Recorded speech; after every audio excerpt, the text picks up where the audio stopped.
All right. Good afternoon, everyone. How's everybody doing? Hey, Stephanie, I haven't seen you in 200 years. I really need to talk to you. Oh, good. I'm headed back to Ohio tomorrow, finally. So All right. it's like I'll ask Marcus if he can coordinate some time for us later in the week. That'd be great. perfect. All right. Hey, Allison, I don't think, Allison, do we know one another? Hi, I work with On Track Anti-Drug Coalition, so I'm on the prevention side of things. Okay. All right. I try to get to know people. These calls sometimes can get rather large, but I really try to get to know people as the calls happen. So we'll give people a few more minutes to ping on. That'll be great. I hope everyone's been having a good first quarter of the year. It's been kind of amazing to me that I can't imagine. I thought COVID times, because we're still in COVID times, we're supposed to slow things down a bit, but that hasn't happened at all. I've been busier than ever before. But again, I definitely just want to thank everybody who takes the crazy time out to spend time with us. And, and like I always say, I like to kind of pick on my friends.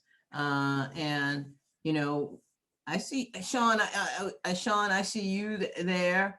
I've decided, I can't remember, and somebody keeps telling me, I can't remember if it's Electric Company or Zoom. They're like, I see Robin, I see Stephanie, I see Allison, I see Jared, and that was Miss Ann's romper room. Miss Ann's romper room, right? And see, I think that y'all might be a little too young to remember that, but that was my jam. That was my jam, and that was my jam in the morning. That Hootenanny, it was Hootenanny Granny, that and Sesame. I think it was Sesame Street, Hootenanny Granny, Zoom, Electric Company, and something else. Okay, y'all don't need to know about my formative years, because after that period, that's when things went awry. So just a little bit of getting to know me, more than what you needed. So I'm gonna go ahead and get this party started today. Again, I want to say thank you to all of you who are joining in with us today. We have, I want to say, not an eclectic mix, but a bit of an eclectic mix. We have Catherine Whitworth, who is the program coordinator at WVU Center for Service and Learning. And she's going to talk to us a bit about the various programs that they have for interns, fellows, and other work study opportunities. And then we're going to have Nathan, who's the planning coordinator for the West Virginia Department of Agriculture. And we're going to talk to him about access around food, nutrition, and other programs in the state. And then the last but not least is that we have Sadie Smith, who's the Chief Program Officer for Behavioral Health at the Mosaic Group. And we had a bit of experience, a little bit of experience, not a bit, but a little bit of experience with her on our last Rural Health Service Provider Network call. But I thought I wanted to bring her back so that she was able to kind of share more with us about what they do and what learning opportunities they have.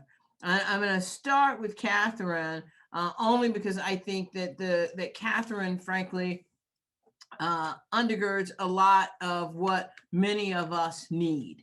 And that is to be able to access interns, work study programs, et cetera, across the spectrum. So Catherine, I don't know, I think you've been on these before, so you know how these go. Not a ton of slides, and I'll probably interrupt you and ask you some crazy questions along the way. But first and foremost, I want to say thank you because you've given us and provided us with some amazing interns. And so we are very, very, very, very, very happy. Well, you are most welcome, and I'm glad that that has worked out for you, Tony. And you'll be happy because having watched a few of these, I didn't prepare any slides at all. So I just thought we would have a conversation and then open that up for questions, if that's okay. And you understood how these parties of mine go. Very Mhm. good. I won't use the word ambush very often, but There you go. all right. But anyway, I am Catherine Whitworth, and I'm the Community Partner Coordinator for the WVU Center for Service and Learning. And what we try to do is to connect our students with learning opportunities through community engagement.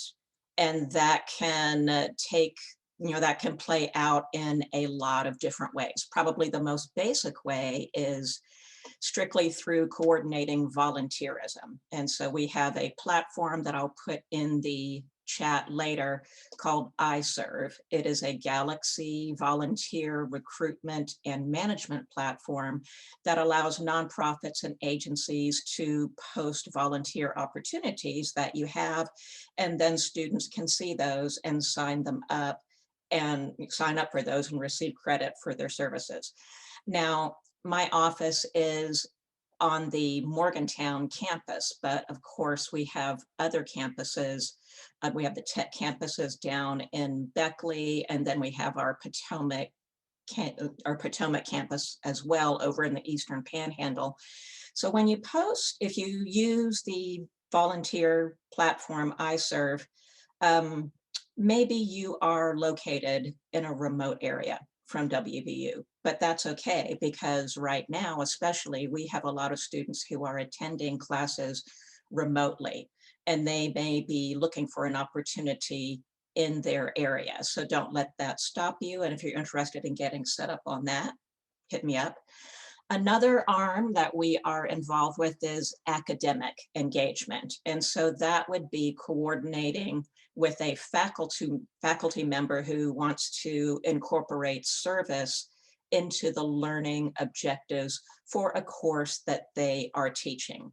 And so that could be a business course. It could be a social entrepreneurship course. It could be something coming from our Reed College of Media, teaching students of strategic communications and marketing. We have a lot of involvement from our public health program. They have a number of capstone courses that they are always looking to place students out into the field. And a lot of these days are virtual placements that are working out pretty well. We also work with a number of counseling courses, and in particular, we work with Frankie Tack, who leads the addiction studies minor. And so she is often looking for coordination to give her students counseling field experience, and also human services courses and the social work department. And so if you're looking for an academic connection, either through a course like that, or maybe there's just a faculty member that you would like to connect with for a particular reason.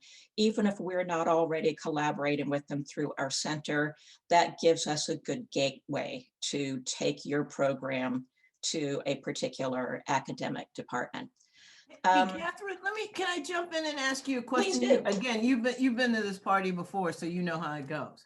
So let me ask you, so like if an organization like CEG or like another nonprofit, I see a couple other smaller groups here, like the Jefferson Berkeley Alliance. So let's say, for example, they needed to do, they wanted to do a small survey, but they didn't have the capacity to do that survey. Or they wanted to do an assessment or evaluation of their program. How would they use your program to kind of help facilitate that at low or no cost? Probably what I would do would be to try to connect them with somebody on our campus who had expertise in that, or with a class that was trying to learn those skills. And so I would say that our office, we are connectors. And I may not even know today who the best person is to connect you to, but we do have experts on our campus in the field of assessment and evaluation, including our director, Dr. Christy Wood-Turner, is really strong in assessment. Okay, and so would that, I mean, would we say the same would be true if I I wanted to have a logo design, but I don't have money for graphics design. Could I say, oh, I'm going to fill out one of these forms that Catherine had, and I'm going to try to get me a logo and some other communication strategies? Well, and what I would say, like that would be a really nice opportunity, because there's a couple of ways that you could do that. You could either post that as a volunteer opportunity on our iServe platform, because again, we have students that are looking for ways to develop skills, but we do work specifically with some faculty members in the Reed College of Media, and they have a capstone course that honestly develops an entire marketing campaign. Now, again, the entry to those courses as a partner is kind of limited, but what I do know is that the faculty members who are building in community engagement are very dedicated to finding resources for nonprofits and agencies. So yeah, that would be a nice fit. And so let me answer the question the other way. If students wanted to make sure that they were making use of these opportunities, how do they find you? Well, there's a number of ways. We are having a volunteer engagement fair coming up on March 23rd from 4 to 6 p.m. Anyone on this call is welcome to sign up, and you can meet students virtually, and you can share your opportunities. But the first place that we encourage students to go is actually to our iServe volunteer management platform, because once you have something up on iServe, then it's really easy to share that out. And that's what our WVU students are used to doing. Right. Although I so will mention, Marcus doesn't know I'm going to do this right now, but I'm going to do it. So Marcus, I'm going to ask two things. One, if you could make sure that everybody who not just kind of came today, but registered for today could receive a link to the iServe. And I don't know if we have the flyer now where people could look at it. If you want to screen share, Catherine, the flyer for the what did you call it? The March event? I will, it is a volunteer engagement fair, and I'm Okay. going to put in a link for that. And Okay. to participate in that, and this is kind of segueing into another area, but again, we connect organizations to all the resources our campus has to offer. And so we also use our career services department uses the Handshake platform. That is a job recruitment, a career platform. And so that's a good place to post a paid position, such as, or a paid or an unpaid, an internship, or if you are looking to hire students. Our volunteer engagement fair is going to actually be on the Handshake platform. And so if you get an account, not only can you participate in the volunteer engagement fair, but it's easy for you to then post your internship opportunities or paid positions. And those Handshake doesn't just reach WVU. You can actually designate your posting to be seen by a number of different universities. Any university that's using that platform, their students can see those opportunities. Right. So now I see that we have Robin Seaman on, and Robin, I know you're not in West Virginia, but how would this benefit someone like Robin? Either the Handshake platform or these sort of training opportunities. And so are you asking me that question? Either you or Robin, or y'all can talk together. I mean, Robin, have you ever used this Handshake thing to recruit volunteers? No, I have not. Is this something you would benefit from if you could access it, maybe? Yeah, it definitely sounds like something I could benefit from. Okay. Yeah, and Robin, Handshake is a great place to put, like, say, for instance, if you have a national service position, such as AmeriCorps or Vista, and you want to recruit for that, you can recruit on Handshake and reach people across institutions. Same for internships, either paid or unpaid. For straight up volunteers, Really, our office just manages the iServe platform, but in other states, there are a lot of organizations that are using very similar platforms, such as Helper Helper or Galaxy, like Volunteer West Virginia has a very similar platform that they use that looks really just like iServe, since it's the same software provider. And so that's a great place to post opportunities as well. And I would say that, what state are you in, Robin? I'm in North Carolina, but Mhm. my focus and my work is with the whole Appalachian region. Okay. Yeah, and so iServe is a good place to start, but that's just going to reach WVU students. Other institutions have their own platforms, but more and more of them are getting onto this Galaxy system, which is very similar. Okay, great. It's great to know. All right, thanks. And Emma, you said that you've used the Handshake platform for your own internships or for paid and unpaid internships. How did that work for you? I mean, can you tell a I little bit about know, your experience? right. I went to GW, and I know GW really promotes the Handshake platform as the central career website and internship website. So most of my fellow students used Handshake to find all kinds of opportunities. And I would also say if you are looking for unpaid or paid interns that can be remote, make sure you note that on Handshake that it can be remote, because I know a lot of people are looking for remote positions right now. And so if you list it as only the specific state that your organization is based out of, you might get less response. But yeah, it's a great, really user-friendly platform. Okay, very good. Thank you. I appreciate that. So anybody, does anybody have any questions right this minute for Catherine? And if so, we'll ask, but if not, I'm gonna kind of weave into, I think, food and nutrition with Nathan. Hopefully, I don't know if I saw him, so I'm hoping that he's here somewhere. Are you here, Nathan? I am, yes, Tony. Thank Hey, you. how you doing, man? I'll be right with you. Yeah, go ahead, though.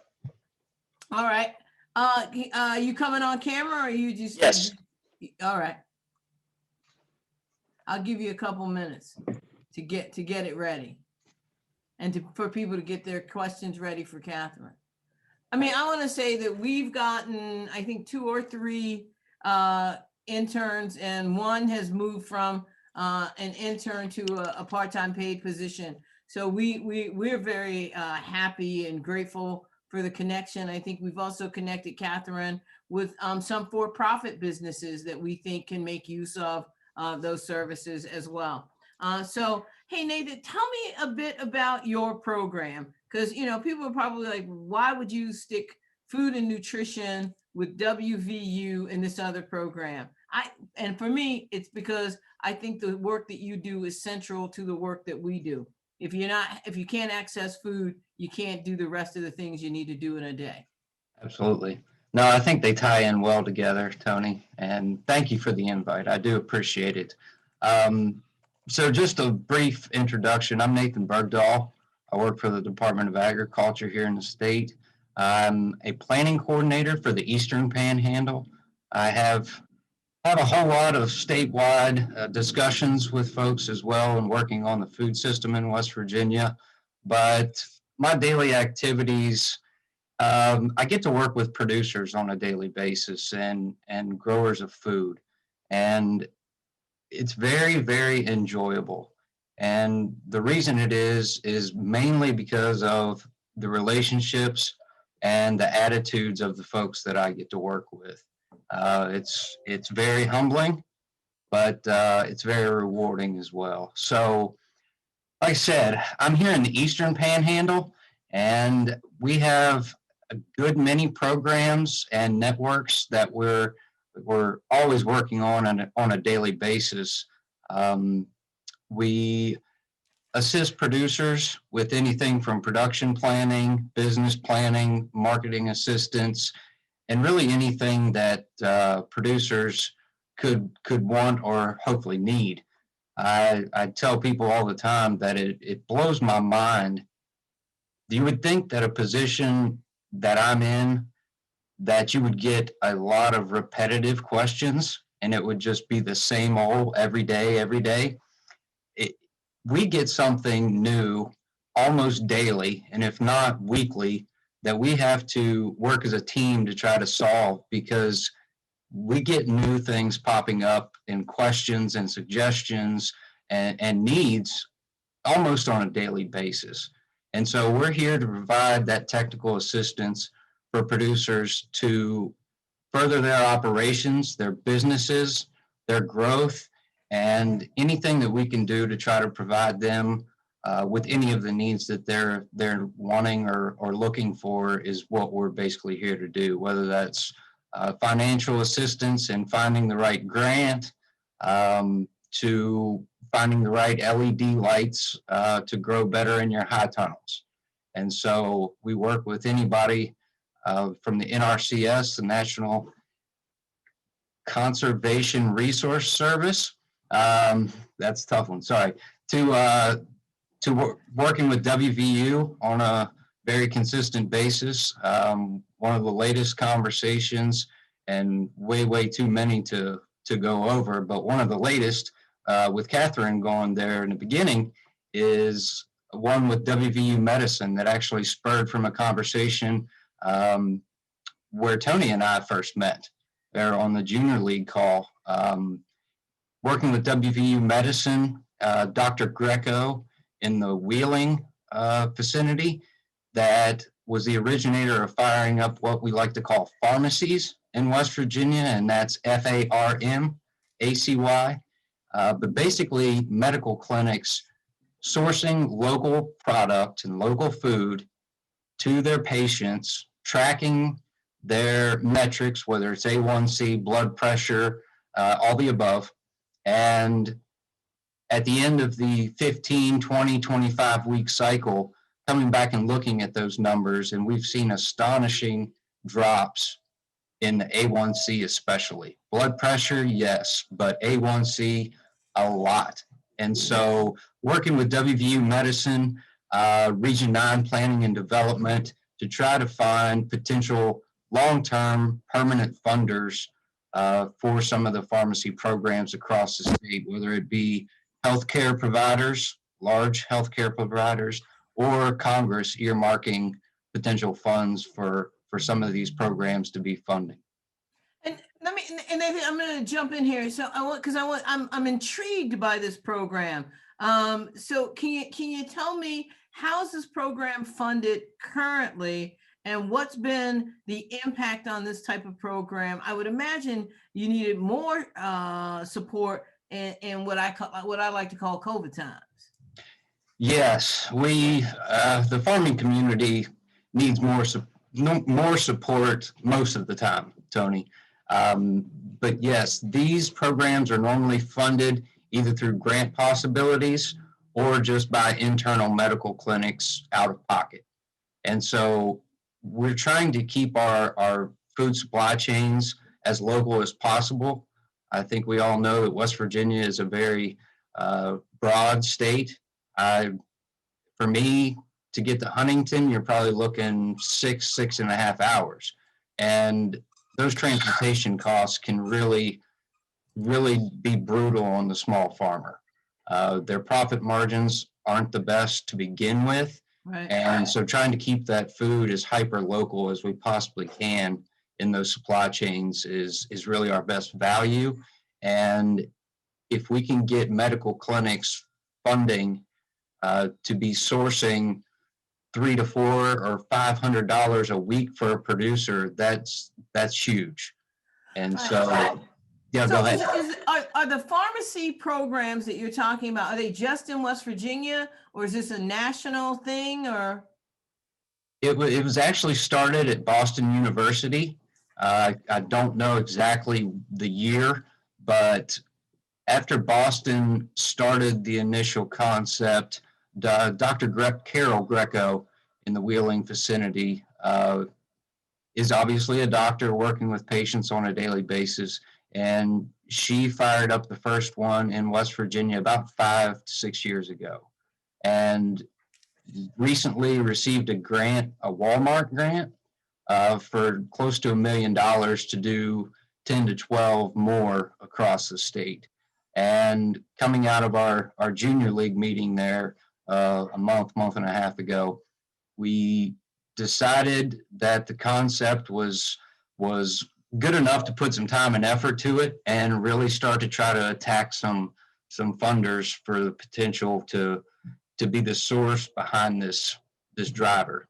And so it's helping, it's a win-win-win for really everyone we see that's involved. It's from the producers to the patients to the healthcare providers and lowering their cost on some of this input. And I apologize, I've got a dog behind me that's I'm going to tell you, I legit started thinking, I said, that's the loudest hamster I've ever heard in my life. I was like, he needs to oil that hamster wheel because I'm like, that hamster is making a lot of noise. But you want to say that that's a dog. How big is that dog? 12 pounds. Yeah, see, okay, that's not a dog. I call that a cat in a dog suit. That's true. This is true too.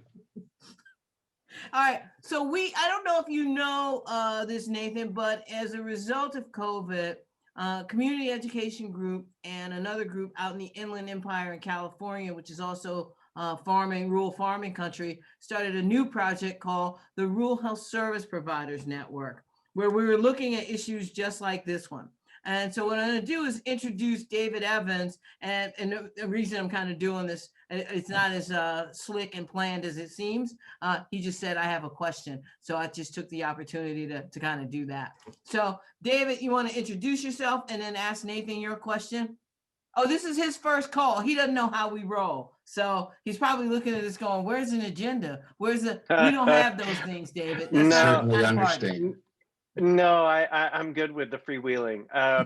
My name's David Evans. I've been working in HIV and viral hepatitis and more general health around people that are vulnerable to infectious diseases for about 30 years. A lot of the work has been around medicines, both the development of and access to. And when I say medicines, I think of health and medicines as something more expansive. And Nathan, I love the concept of the FARMACY, pharmacy, because food is health.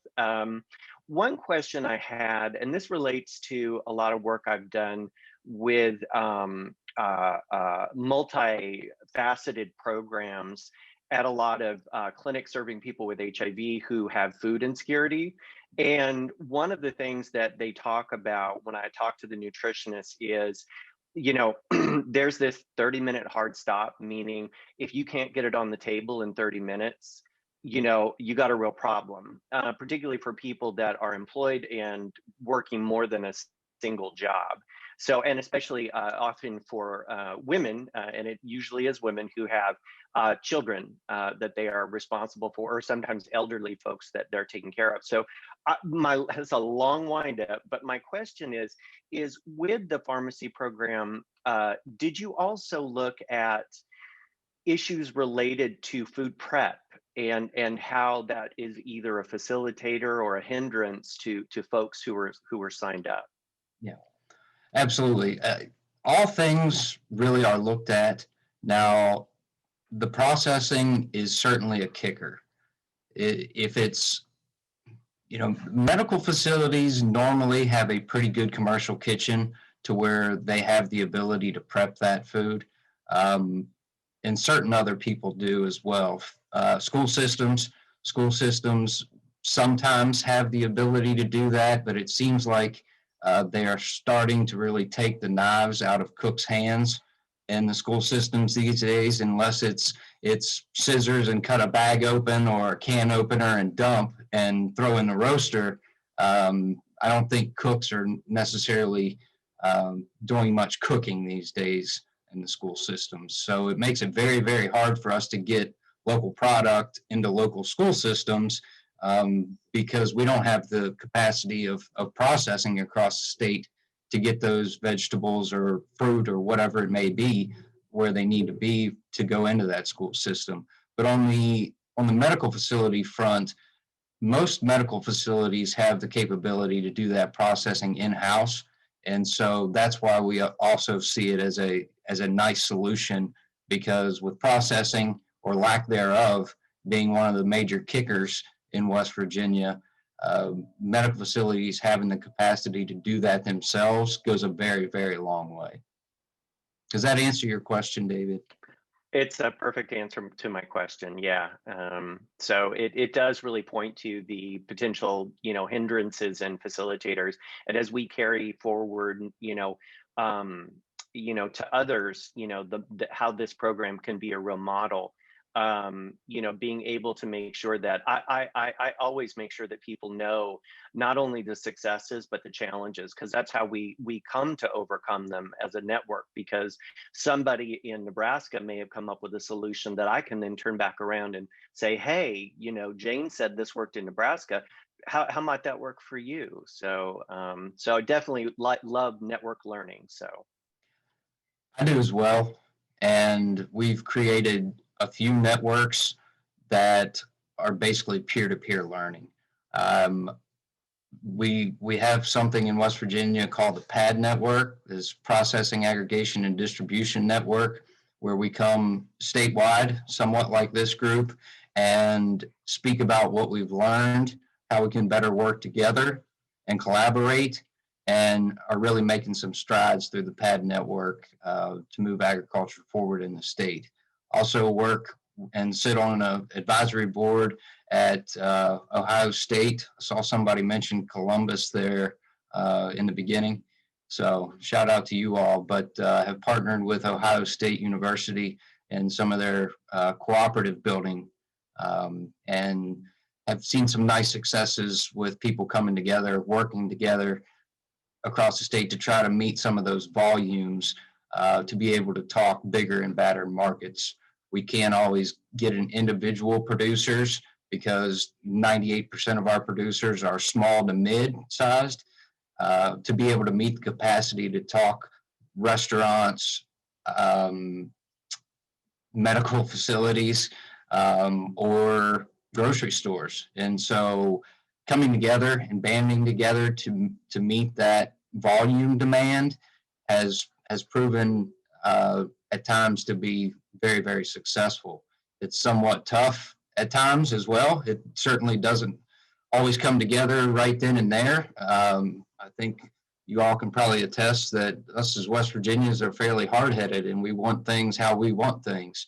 And bringing people together at times doesn't always work. It's great. It's a great picture. It does have its successes and can be a very viable option, but it can sometimes be very tedious at times as well. Hey, Nathan, I'm gonna ask you a question. And I know I didn't prepare you for the question, so I don't want you to feel like it's a gotcha question. I get them every day. It's not. Catherine tried to set you up with the gotcha question. I saw what she did, but it's okay. We all still friends and family here. Because I had asked Amanda Morgan on our team, because she comes from a farming family, and I wanted to know this, and maybe you do know it, maybe you don't. How many Black farmers are there in West Virginia? Are there any? Not enough. Okay. Not enough. And are they in the Eastern Panhandle? Is it that Black farmers are concentrated somewhere? And how do we find out more about these Black farms in West Virginia? It's a very, very good question, Tony. Thank you. That's why they pay you big money. I know of two.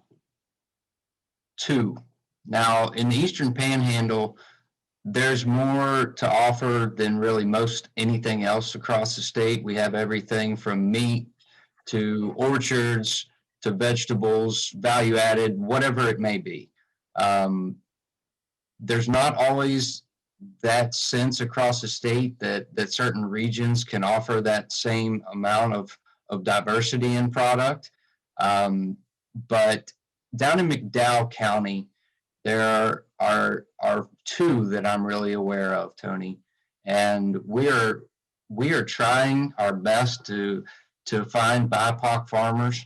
Also sit on a board at Future Harvest Casa, which is one of the Eastern Shore's biggest farming communities and runs the biggest conference of agriculture in the East Coast. And that is one of our priorities, is to get more BIPOC farmers on board, the land access that they need to be successful.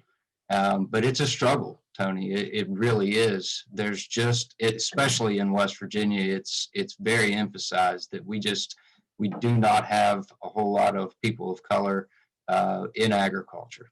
So, and I guess my other question, kind of down that road, if you will, is that is farming in West Virginia more agribusiness or more farming? Family farming, right? Yeah, I want to make a distinction between that, right? Mhm. I think that Absolutely. the work we would do to outreach to agribusiness is different than what we would do to reach out to family-run farms, or how we would even think about supporting family-run farms, or because I actually think that that the other piece of this to me is that when I think of groups, and I hate to even admit that this is, I don't hate to admit it, but people are gonna like make fun of me when I get off of this call, Nathan. But one of the things that I used to be very into is like Future Farmers of America and the 4-H, because I used to stop looking up like that, David. And because I see it's going to start. I'm telling you now. And because I particularly like I'm not a very what's the word? I don't have a high empathy quotient, right? But I do get along with animals very well. So farm animals and that sort of thing are part of my passion and my commitment. And so I wonder, like, where programs like Future Farmers of America and the 4-H right now, and and again, how are we engaging communities of color? Who said? Jeff, go ahead, Jared. Go ahead, nerd out with me. Jared said he was a 4-H person for 10 years. See, there you go. There you go. So where are the 4-H's and the Future Farmers of America? And I'm connecting this back to the volunteerism that we talked about with Catherine, because I mean that's how we generate new farmers. And are we doing minority and women and girls outreach to them to get into these groups? Sorry, I know it was really big. Well, to hit on the people of color, in the PAD network, we have just recently made it a priority to try to find some of those producers and better assist them. Like I said, it is a very tough one, especially in West Virginia, because it has been, we have tried, and we just do not have the numbers that we would like to have to be able to assist. And so we're trying to create opportunities for them and lay the groundwork, but how do we lay a groundwork when the population is maybe a handful? It's tough. It is very, very tough. So we are implementing some directives into trying to get folks through the PAD network and incorporated into that network to try to better assist people of color, people underserved, and reach that community, which we may or may not have done the best in doing in years past. But it is on the goal list. It is at the top of it, really, and we're trying to assist those folks as best we can. But it's been tough, Tony. It really has been tough. But and Nathan, I want to put and Marcus and Amanda and Dave and everybody else are going to say we have enough projects right now. But I want to say to you, any way that we as an organization, or I as an individual, as a Black person, I'll just put it out there blatantly and bluntly, if that any way that I can help engage these farmers, work with these farmers, identify whatever it is that we need to do. I'm here to do it personally. It's a personal passion of mine. And so however we can be supportive, I just want you to know that we are here. I really appreciate that. And if you know of people of color in the farming community, please have them reach out. That's what we can do first and foremost, because it's tough. The history is against people of color. The regulations are against people of color. The USDA has set people of color back for hundreds of years, especially in the land access realm. It's tough to farm when you don't have the land to farm. Right. Just plain and simple. And some of that education is really what we need to get out there first and foremost, in my opinion. And it's going to take white folk educating white folk to be able to move the needle forward. And we're trying to get some things changed in DC, especially through Future Harvest. And it's troublesome, obviously. I think we all know that. That's the world we're living in these days. But I hope we're going to be able to see some change sooner than later. And I think some of the stuff that we're doing at Future Harvest has laid some groundwork and endorsing some bills in DC and in Congress to be able to conquer some of those land access issues. But anybody just please pass them to me and or one of my cohorts, and we will definitely get them looped in with any of the local, regional, or statewide networks that we've created to try to get them better assisted. But Tony, it's sad, but we just don't know of enough. Yeah, I'm not saying they're not there. Like I said, I know of a few, but just the 2 or 3 that I'm aware of, it's just not enough. It's not enough.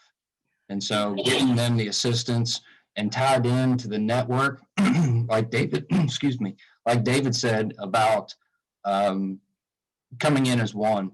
A lot of the learning that we like to include in some of the networks is what not to do. That's a really good bit of our learning is don't do this. So this totally failed for me. So stay away from it, save your money, don't put it towards this, because and peer-to-peer is really where we're at, Right. But it's learning from each other, it's banding together as one, which we're doing more of than we have in years past in West Virginia, that's for sure. But it takes us all, really. It is a very complicated, diverse food system that we just really never had in West Virginia. There's not really a food system in West Virginia unless it's very, very hyper local, and or it goes through the commodity food box program, which is another burr that I've got with the USDA, but we won't go down that rabbit hole. Right. And I think I see Delegate Walker here. Delegate Walker, I know you might have just joined us. One of the things that we were talking about is being able to access or know who are the Black farmers in the state of West Virginia. And we were just saying that we want to help Nathan as much as we can to identify where they may be so that they can access the resources that he and his team have to run. He's in the Eastern Panhandle, but to run across the state. Do you know anything about Black farmers in West Virginia? So this came up sometime last year, and I think that there are a strong number of Black farmers in the southern part of the state. My thing is that it would be very disgusting if our Commissioner of Agriculture wouldn't have this information. It's just something that we've been asking for the Herbert Henderson Office of Minority Affairs, but every time you try to put something in a bill where we can identify race, ethnicity, whether someone is or identifies as a female or a veteran, it always gets voted down. And so this is why this is so pertinent. Nathan, I'm sorry, I'm just jumping on the call, getting out the education committee, but have you reached out to anybody with WVU extension? We have a few folks from WVU Extension on some of our teams. I partner with WVU on a few advisory boards, especially here in the Eastern Panhandle, but they are also on a few of our statewide networks as well. And so WVU is certainly looped into the conversation, yes. And I totally agree with you, Delegate, that some of the synergy that we do have in farming for people of color is certainly in the southern part of the state. A few that I'm aware of, I believe, come out of McDowell County.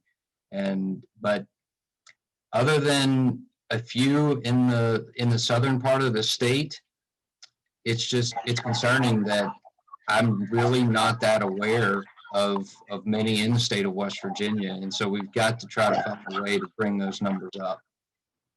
And maybe, and I know we're going to move on to Sadie in a second about behavioral health. But as I said, I always say, I like to take personal license with these calls because they are my call. And so I kind of get to do what I want.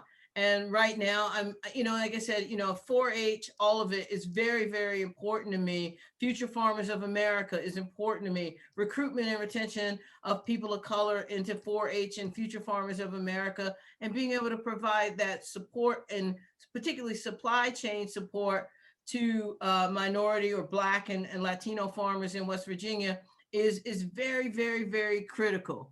I think that the other piece that I think kind of rolls into this is having a conversation about broadband access, because everything from planting, crop rotation, whether it is, both kind of how do you track when it's time to mate and breed, all of these things now require that folks have access to broadband and the internet. And we've got to make sure that that all farmers have access to the latest tools for farming, not just a select few. And like I said before, I think that we have to make sure that we're making a distinction between family farms and agribusiness. And I would imagine that many of those Black farmers are going to fall into that family farm category. And so I said this, Delegate Walker, to Nathan, Community Education Group and myself personally are committed to helping figure out new solutions for Black farmers in the state of West Virginia. Point blank, period. I mean, I don't know where I'm going to get more time, Nathan, but I'll make more time if I have to. As will I. I don't know how we're going to do it, but again, working We're going to together. schedule time with Delegate Walker, and she's going to tell us what to do. We're her new. That works for me. We're your farm, so you call us your farm soldiers, Delegate Walker. I know we started on harm reduction, and I know you were like, how did they get to farming? This is what we do on this call. It could be farming one day, it could be volunteerism one day, it could be harm reduction the next day, and that's the whole purpose of this call. For people who are new to it, it's what are the resources in West Virginia, who needs what, and how do we help? Because that's what the West Virginia way. We have to do it together because nobody else is coming to save us but us. So I'm gonna go to, somebody had one question. Marcus just texted me and he poked me like 5 times and I ignored it. It says, Nathan, David, please send us information on the PAD network. Absolutely. Okay. Tell you what, I want to put my email address here in the chat box real quick for anybody that would like to discuss anything. Right. Does anybody have a quick question for Nathan before we move to Sadie? No? And Jared, I want you to say, can you say what you said about your dad and about you now being a pharmacist? Because I mean, I think that was, we're nerds together in this. Oh, no, that's completely fine. So I grew up on a farm in Southern Ohio, and My dad is a farmer. I'm a pharmacist, and we say we're both farmers. We just spell it different. So, and I think that that might be, you know, something for us to think about a program going forward. You know, and yeah, so I'm excited and I'm passionate because I know Amanda Morgan on our team. Amanda, can you talk a minute about kind of where you have reached out and we weren't able to find any information? Because she'll tell you, I've been trying to figure this out about farmers in West Virginia, particularly Black farmers in West Virginia for a minute. I've reached out to the extension agents in Preston County since I live here, and also Hardy County since that's where we're based out of, and neither of them had any information on Black farmers. I've reached out to local FFA teachers who have no information on any of the groups. And I've also reached out to some of the farming publications for the state to see if they happen to know of anything, and nobody does. So it definitely is a problem in the state. Perfect. It's certainly not for lack of trying, as you can probably attest, Amanda. We're looking, we're trying to get those folks the assistance they need and tied into the network so they can flourish. But trying to find them has been very taxing. And you know, and this will sound crazy, but I started thinking maybe I should do like a city, you know, state, a county by county drive through and see where and who are where these Black farmers are. I think that's the only way to kind of do it, because I don't know how engaged they are in bigger systems, right? So, all right, I know Marcus just said you can't do that. So, all right, I'm gonna move on. Everybody's laughing like, no, you cannot do that. You cannot just drive through the state and go look for the farmers. But I can, because I'm the boss of me. And so the next thing that we're gonna do is Sadie Smith is the Chief Program Officer of Behavioral Health at the Mosaic Group. And we're gonna have her talk a bit about her work, but particularly her work in the Raleigh area, Raleigh County area. Sadie, you with us? I am, and I'm sorry I had to switch over to my phone to go pick up a sick kiddo. So sorry I can't see everybody right now, but happy to be here. Very so good. I'll just sort of, thank you. I'll just briefly, as Tony said, I work with Mosaic Group. We're a small consulting firm based out of Maryland, but having done a lot of work in West Virginia over the last year and a half, we're working predominantly in two different areas, both under our behavioral health umbrella. So our first project is called Reverse the Cycle, and it incorporates the peer recovery coach workforce in hospital emergency departments to respond to patients who are coming into those ERs with any risky substance use behavior, providing additional community-based outreach to our highest risk patients for those who come in as an overdose or maybe using methamphetamines or other stimulants or opioids. And we also have the ability, we create a clinical protocol in those hospitals to begin patients on medication for their opiate use disorder like buprenorphine or Suboxone, so that patients can get access to that medication while they're there in the ED. And then what we call sort of fast track to a treatment provider in the community to be able to sustain on that medication for their recovery. And so we are working at Raleigh General Hospital. We're also at Welch. We're also down in the Huntington area, both at Cabell and St. Mary's. We are at Wheeling Hospital up north and at Camden Clark Medical Center and United Hospital Center. And on the Eastern Panhandle, I've heard us discuss that a bit today. We're at Grant and Potomac Valley Hospital. And we're also actually planning with Preston Memorial right now. We're also in Mon Health Morgantown, as well as Stonewall Jackson. So all of those hospitals have peer recovery resources to be able to respond to those patients coming into the ER. We also have a second program called Family Strong, which is a structured support group for loved ones of individuals with substance use disorders. So it's a 9-week course, and we are deploying it across the state of West Virginia. It is currently all remote, but the idea being that we host the first group and really try to create internal leaders within that group to then be able to offer the same curriculum to their community, you know, whether it's in person at churches or other places or even remotely while we continue to deal with COVID. And so again, that's just a structured support group for loved ones of people with substance use disorder. And I'll pause there because I have a hard 3 o'clock stop, but that was a nuts and bolts and brief description of what we're doing in West Virginia. I have a question here, and I'm sorry, the sun hit my eye. It says, do the ER programs distribute live Narcan to people discharging from EDs who were in for opioid overdose?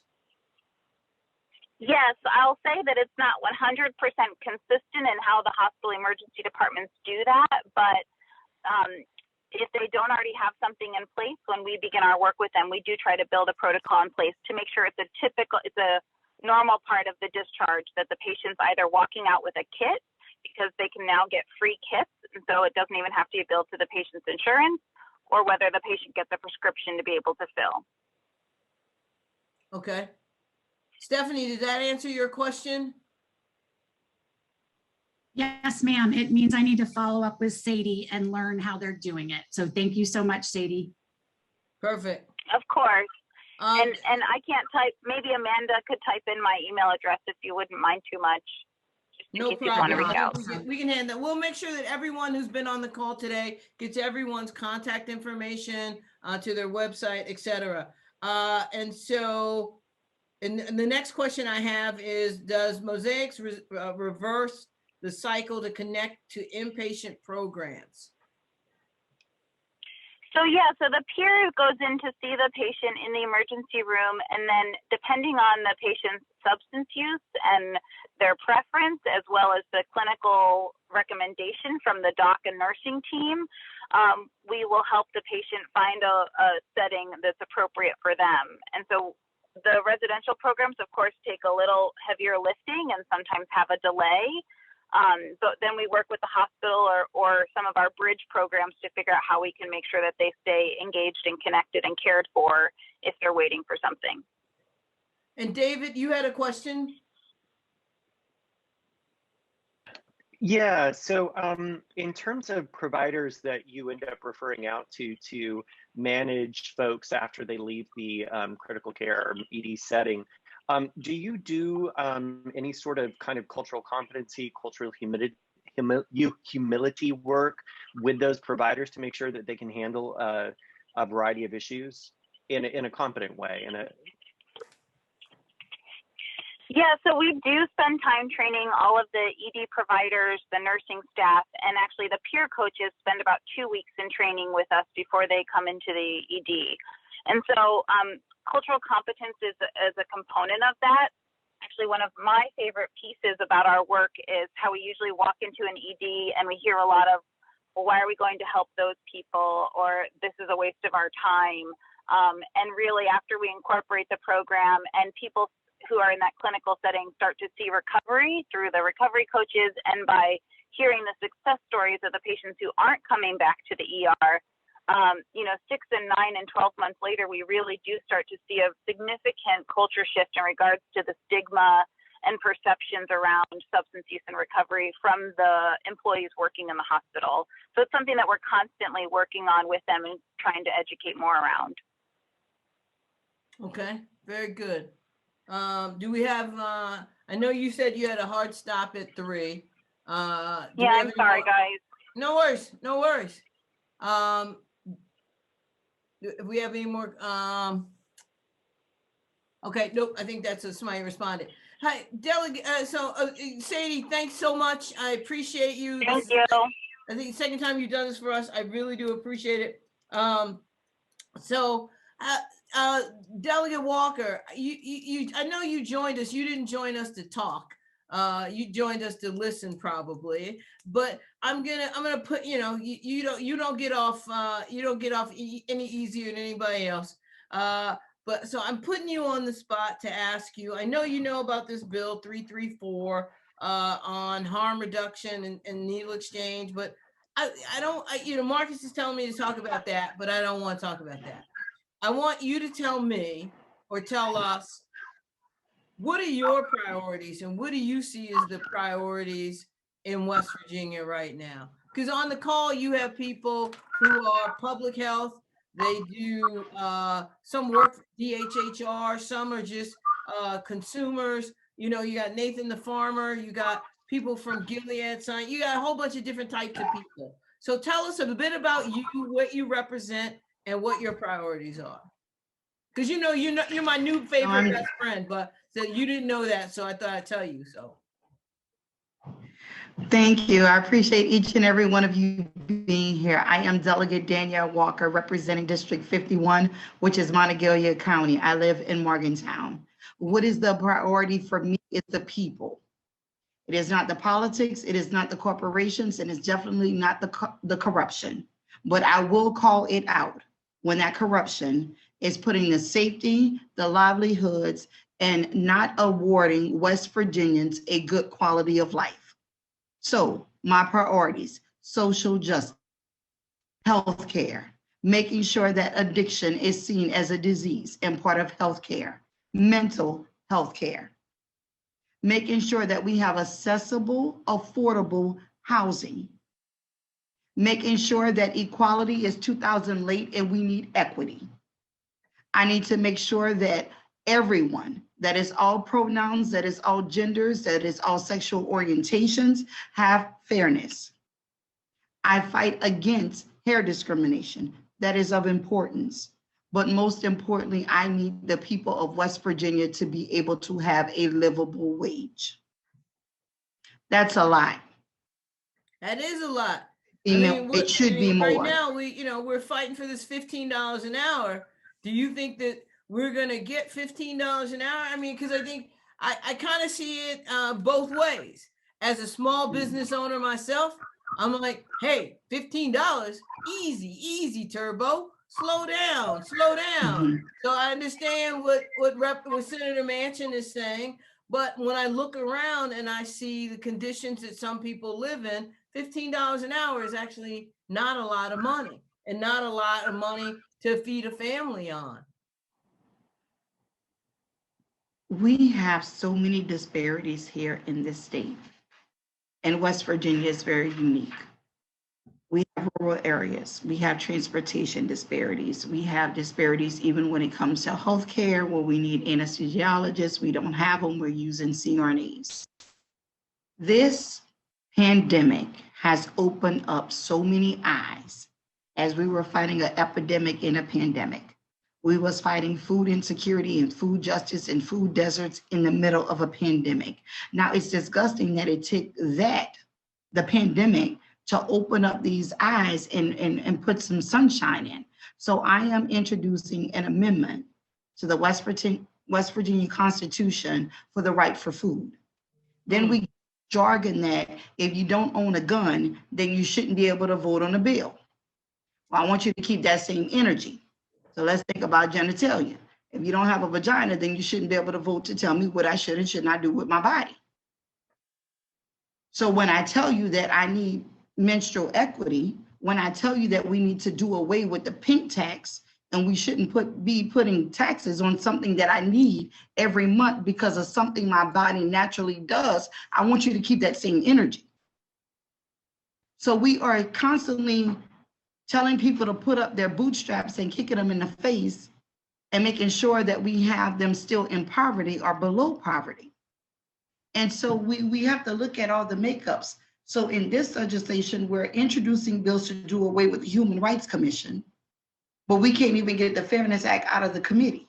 What are we doing? So if we do away with the Fairness Act with the Human Rights Commission, you're thinking one way, but you know what falls underneath there? Housing, protection for the workers of West Virginia.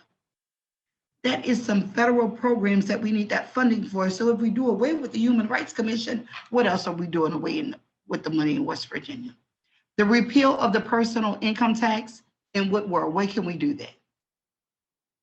We need to go green West Virginia in all aspects.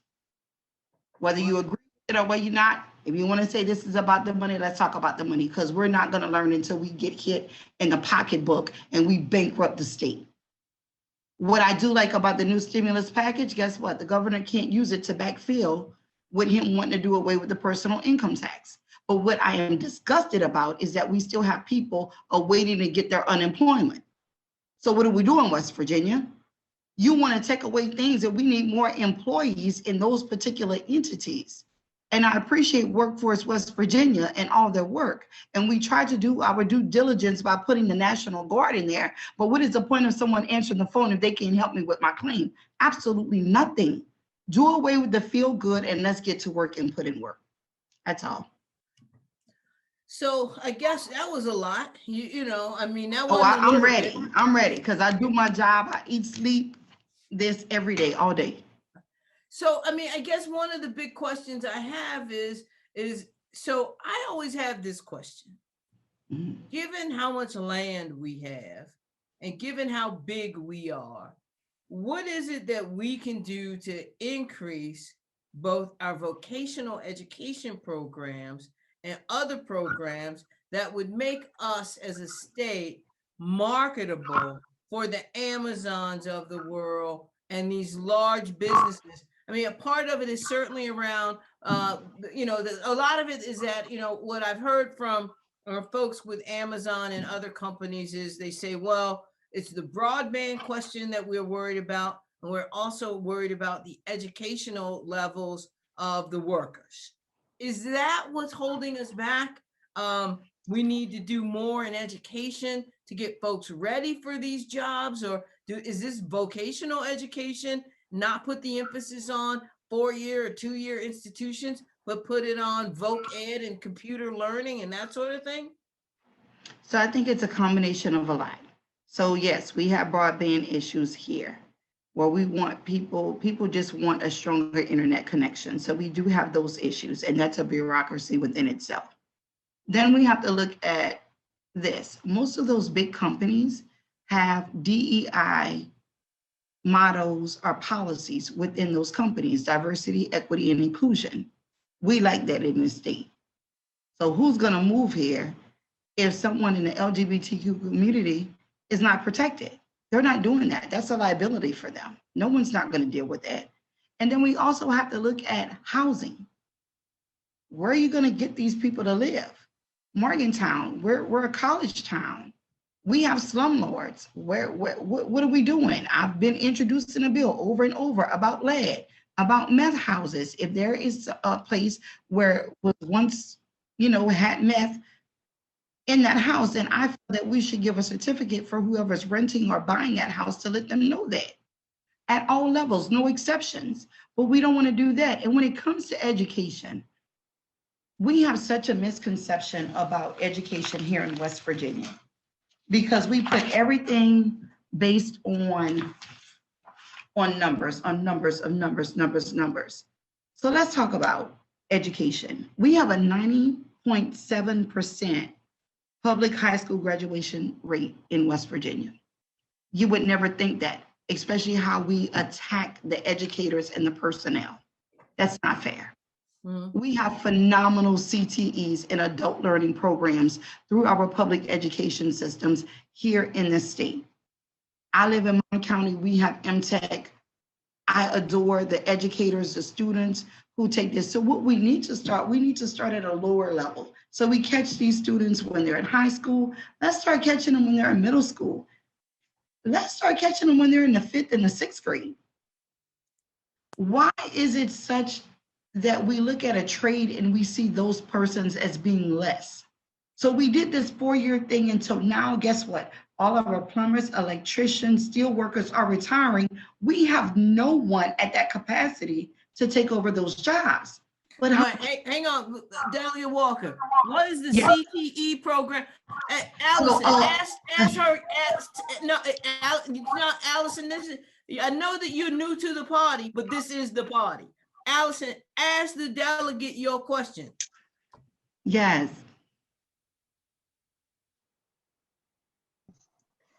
I apologize. I put in the chat because I'm willing to raise my hand and say, I don't know what CTE means, and I don't know what what the MTAG is.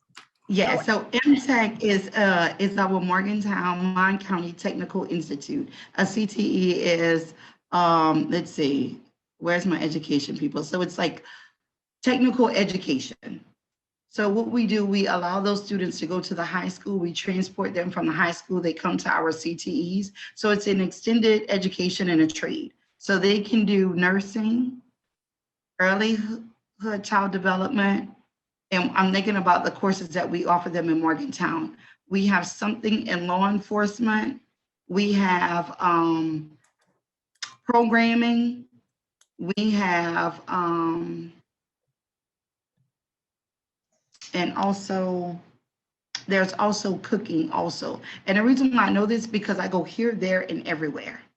And so that's what those programs, someone says we have dental also. Thank you. Y'all keep it coming. Career and technical education. That's exactly what it is. So it allows these students to have a step up in the right direction. I think we even have a nursing one. So my son went to a 4-year university due to some medical issues. He's going through adult learning located at MTech, which is one of the CTEs that we have here in my county. And so now he's going through the nursing program for a fraction of the cost, one-on-one, small classrooms. I love it. And And so it's funny, so they have a pharmacy tech program there too. And see, I think that you're answering, I think, kind of my question, and it's that, okay. I mean, a 4-year institution is not for everyone.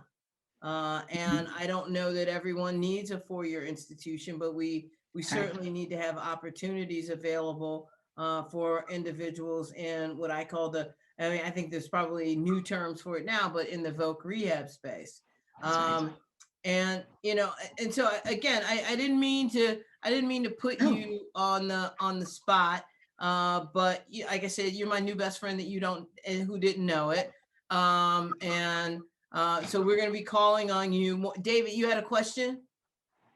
I just want to give a shout out to Job Corps because you're absolutely right. I fought for certain programs to stay at the Job Corps this summer. So yeah, shout out to them. Yeah, Delegate Walker, I wonder are there numbers on net, outward migration versus inward, and kind of what are the factors that might be associated with that? Because, in terms of a kind of policy talking point, I mean, it's like, look, folks, if you're basically pushing people out of the state because of these variety of factors, we need to know which people are getting pushed out versus kept in, and kind of like what are the key elements that are the biggest factors there. Lack of jobs, housing. You mentioned a lot of the most important things. So I'm guessing that's a question for me, David. So even with our sorry. Oh, you're fine. You're fine.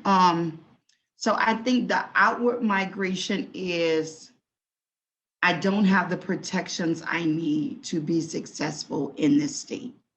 And it goes beyond social. I don't know if I'll be able to feed my family. I don't know if my long-term recovery will be accepted in this state, especially when we're voting on bills for an increase of 10-year supervision. And I just have enough. We look at things in the current situation. So we have given up so much in the state for not even a thank you. So it started with timber, then it went to coal, now oil and gas. And so I am what do they call me? A transplant. So I'm originally from Louisiana. I'm an oil field brat. Oil and gas industry brought me here with my ex-husband. And that's another thing. We're so conditioned as a state also when it's time for change. That's like a big thing for us. So now it took a whole bunch of years for people to get integrated with broadband. So now we have to get people integrated with tech jobs and STEM education. But you need to stimulate people, and you can't do that if you don't start that with early child development, if I can say that way. Right. Did I answer your question, David? And I'm the only delegate. Yeah. Where's my crew so you guys can pick on them also? Yeah, well, we want you to bring it. Hopefully you don't feel like we're picking on you. Hopefully I want you to feel like what you have on this call is an army of soldiers who are trying to figure out, again, for them, for their family, their community, their network of people, how to move forward, how to move their individually, their organization, and the state forward. Because I think that everybody on this call has a commitment and a passion and a love for this state and the work that they do. Even Robin, who's from North Carolina. See, she came here because she know we had good stuff here. She wanted some of our good stuff. That's why she came on this call today. See, they don't have our juju down in North Carolina. This is our special network. Look at Alice is like, I'm never coming on this call again with these crazy people. Yes, you are. You'll be back. You'll be walking down the street and you'll say, man, I can't wait till next month to get on that call. I'll see that she's here. All right. And so like I say, I think the thing is that we have to figure out how to make it right and better for everyone in the state, not just some, but all. And we will reach out to other delegates, and maybe that's what we'll do. We'll have a delegates roundtable or a delegates coffee or something like that. I think that would be, that would be a good thing for us to do, to be able to figure out what your priorities are and how they align with our priorities. Some people are on the call work for the state government, so they can't necessarily ask questions that they may want to ask. And so we'll let them ask us, send them to us, and we'll ask for them. But like I say, I think the other big concern, I have one question before I kind of jump over here. Hey, Catherine, do you actually have opportunities for interns to work in the state capitol or to work in delegates' offices or that kind of thing? I know I did that in high school. I worked in Cranston's office and a couple other members in DC. But do you have that for the State House here? I would say that would be up to the individual delegates, whether they wanted to put those opportunities out there. They're not coming through our specific offices. And Delegate Walker may actually know more about it because she's up there in Charleston. But I know that it is a thing, but I think it just depends on what offices are recruiting for that. Okay. So there is a Singleton Frazier intern. We usually get an intern for about a week during session, and they can go through that by different universities. I've had two the past 2 years. This year, because the Capitol is close to the public, we were not allowing any interns. I personally, if I have anyone reach out to me and ask for an internship through my campaign, I will offer because we cheap, we poor, and we not cheap, we poor. It's a poor campaign. It's the people's campaign. I don't have those big donors. That's why, you can't buy me. You can't buy a vote. So I offer interns through my campaign. I write a letter of recommendation. That person is either on research, social, composing surveys for us out in the community, and so writing opinion editorials. So that's what we do in this campaign. Soon as we started talking about Black farmers, what I did, I immediately sent it to someone. It was posted on my personal Facebook page. I'll have someone make a post, and then I'll get that information back to you. But I will find you some Black farmers in West Virginia. Perfect. What I would add to that, Tony, is that some of our advocacy organizations do indeed engage interns, or they post other positions through iServe or through Handshake. And so I think West Virginia Free is one that has engaged interns to help them implement some of their advocacy efforts. Okay, thanks very much. We are at the near. Marcus has joined us, and he's going to make me talk about this bill. No, actually, I'm going to ask Delegate Walker to talk about another bill. I'll look at a hide in the face. So, if you're not familiar with me, my name is Marcus Hopkins. I'm the operations manager here at CEG and with the RHSPN.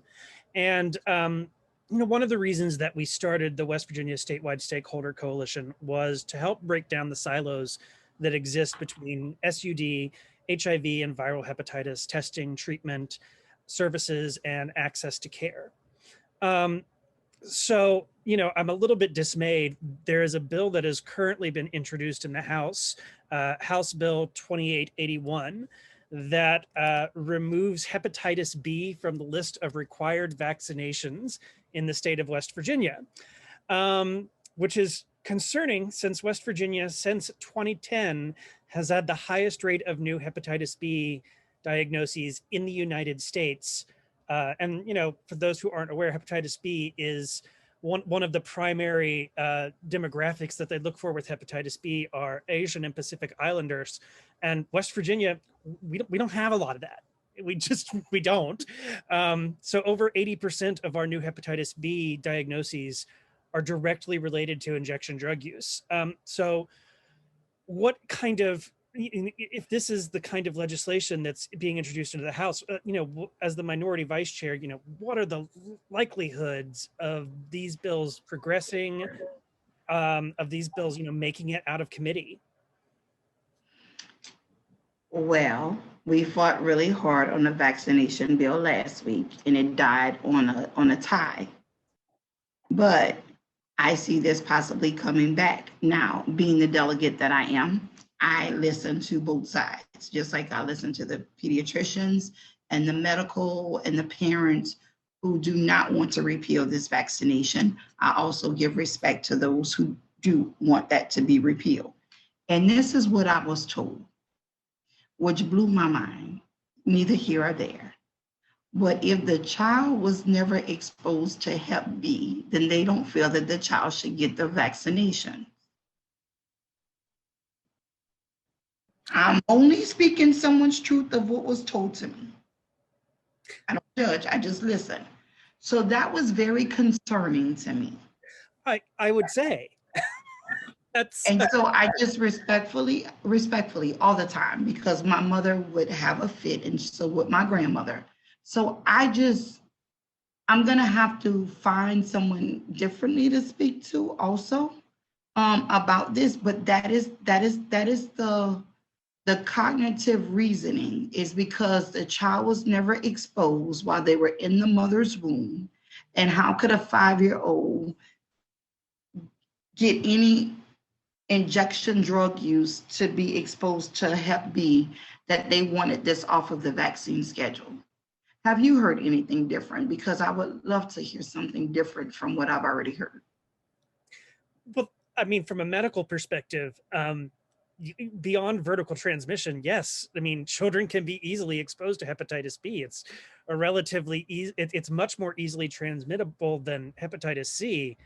I just can't even imagine why someone would think that you wouldn't need to. I mean, do you not vaccinate your child against varicella because they haven't been around a chickenpox kit, like a chickenpox, or that's why you get vaccines. It's a preventative measure.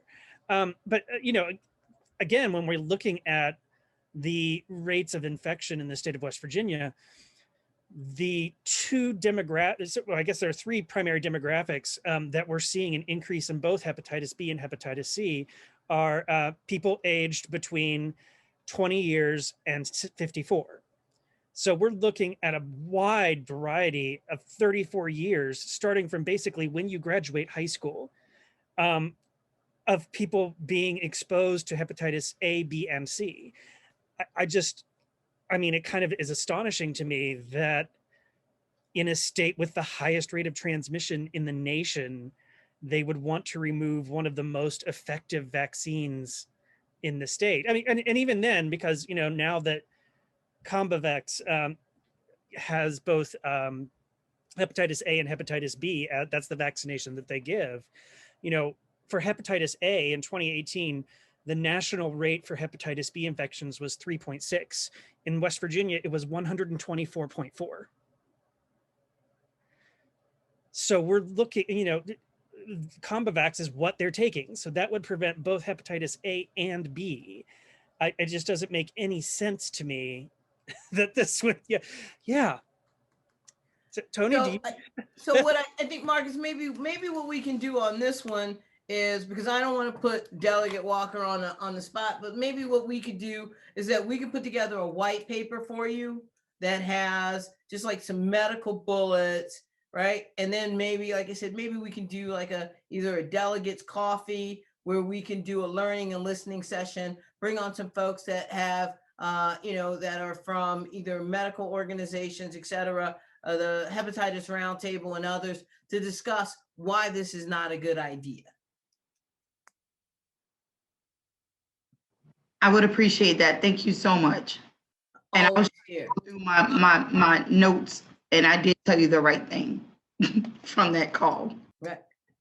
So does anyone else have any questions for Delegate Walker, for me, for Catherine, for anybody need more? We're going to send out contact information, links. We'll send out flyers. Marcus, thank you so much.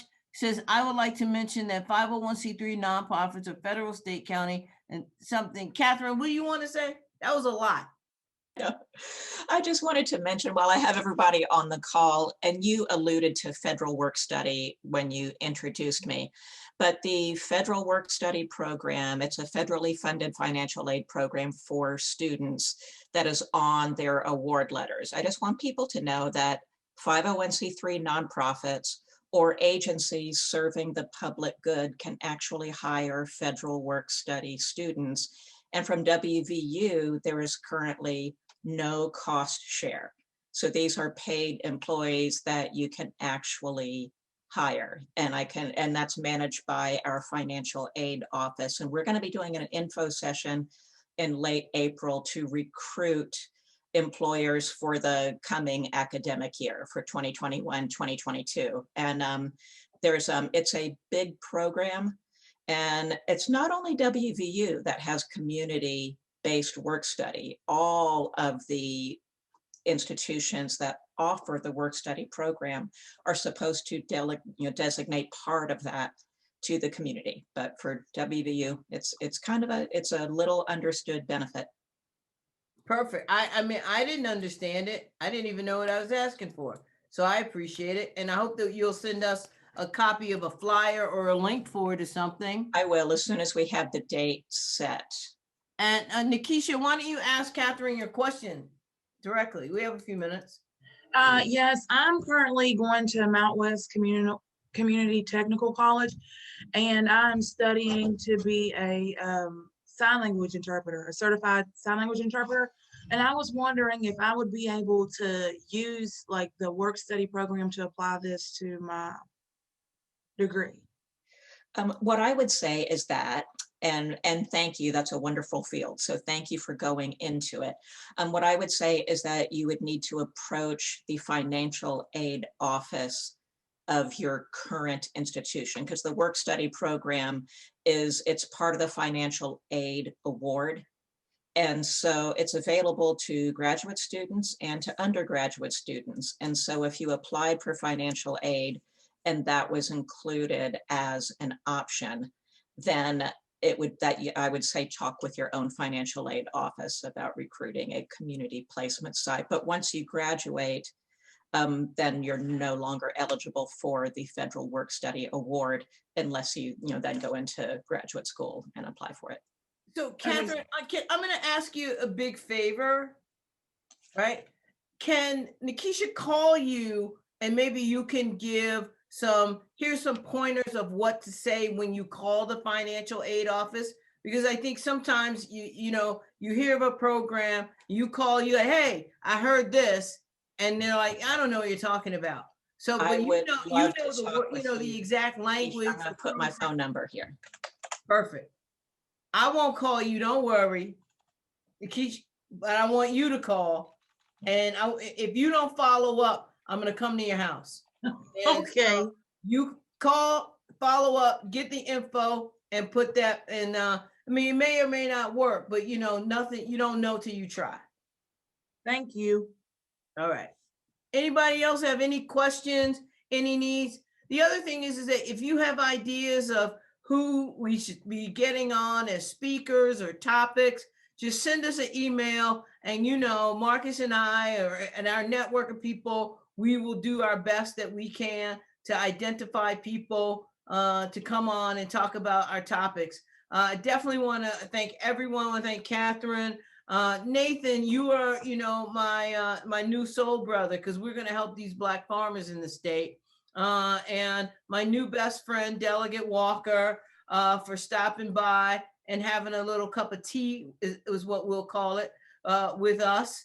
And again, I thank all of you for the work that you do on behalf of the organizations, people that you serve, but most importantly, making West Virginia a better place. So thank you, thank you, thank you, thank you. Have an amazing rest of your week. If you need me or Marcus, you know how to get us. But thank you for all that you do.